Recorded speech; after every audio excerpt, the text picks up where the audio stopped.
Bonjour à tous et bienvenue sur cette nouvelle vidéo dans laquelle on va voir une position issue d'une partie entre deux joueurs qui a eu lieu lors d'un live que j'animais, et dans cette position les blancs ont un gain absolument incroyable. En temps réel, personne ne l'avait trouvé, et puis après avoir analysé avec l'ordinateur, on a compris un petit peu ce qui se passait. Alors il faut savoir que normalement deux pions sur la 6e l'emportent face à une tour, d'autant plus qu'ici les blancs disposent du pion H2. Alors ce qui est important, c'est de savoir que il y a des réseaux de maths qui peuvent exister. Donc très au noir, les noirs jouent le coup tour D8 qui semble être le coup logique. Tour D8 pour ensuite venir avec le roi peut-être. Je vais essayer de... Voilà. Avec le roi, essayer de venir pour empêcher les pions d'aller à dame. Et ensuite, essayer de bloquer le pion H comme ils le pourront. Donc ça semble être un plan judicieux. Mais les blancs ont un coup qui gagne. Et un seul coup qui gagne. La petite histoire, c'est que il faut veiller à ce que les noirs perdent le maximum de temps pour capturer ces deux fameux pions blancs qui sont situés ici sur A6 et B6.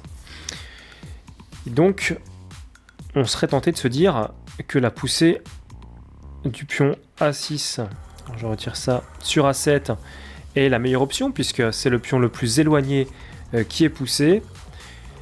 Et on va voir qu'en fait c'est une erreur parce qu'ici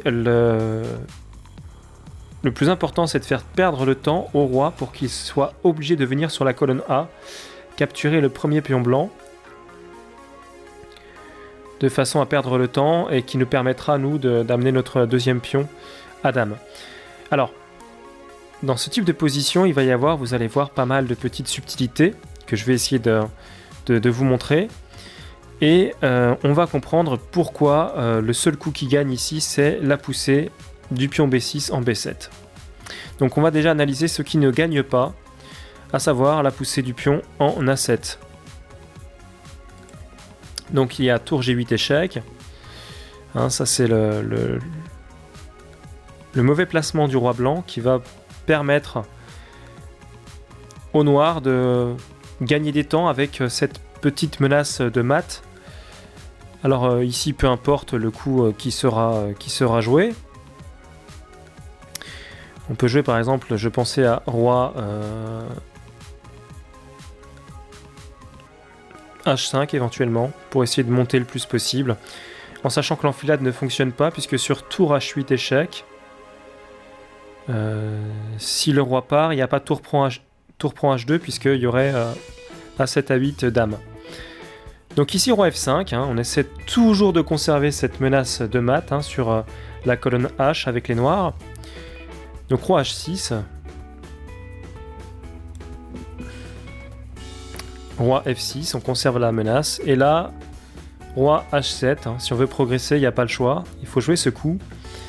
Donc roi H7 avec, vous allez voir une petite subtilité, c'est que maintenant, les blancs se sont défaits de la menace de mat, ils attaquent la tour.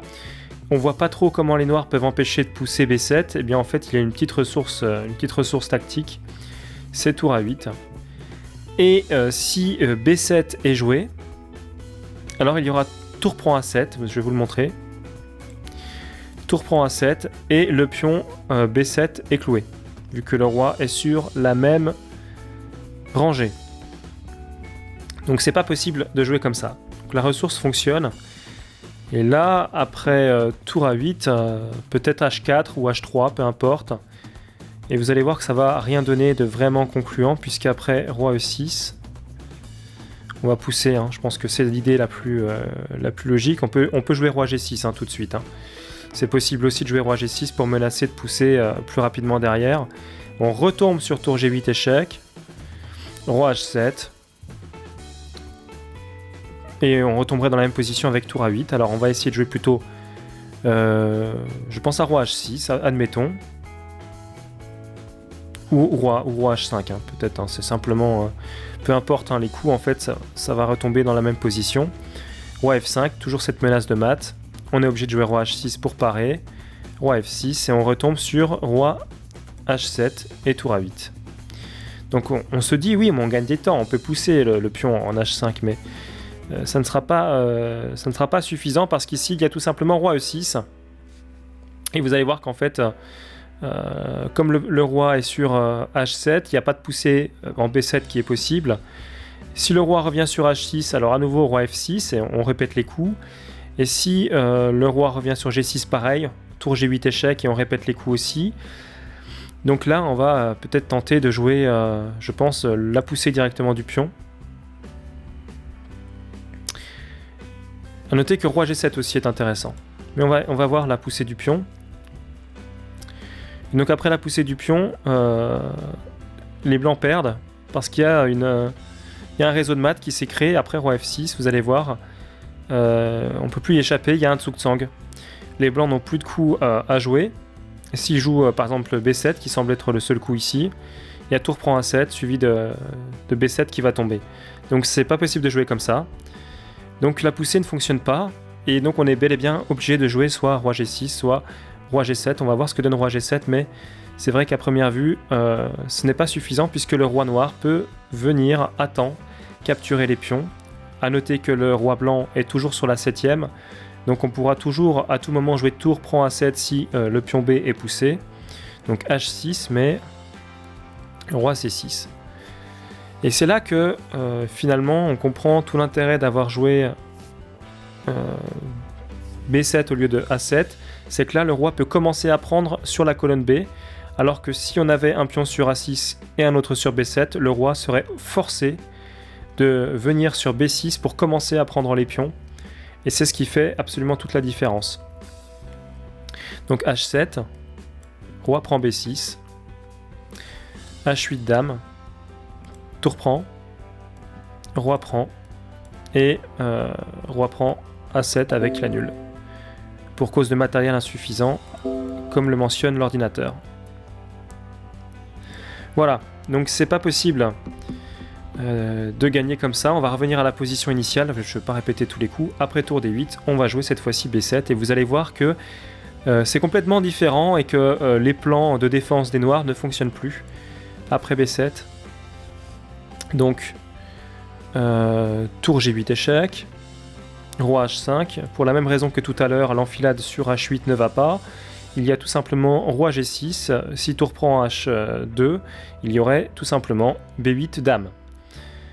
Alors, roi F5 menace le mat, roi H6,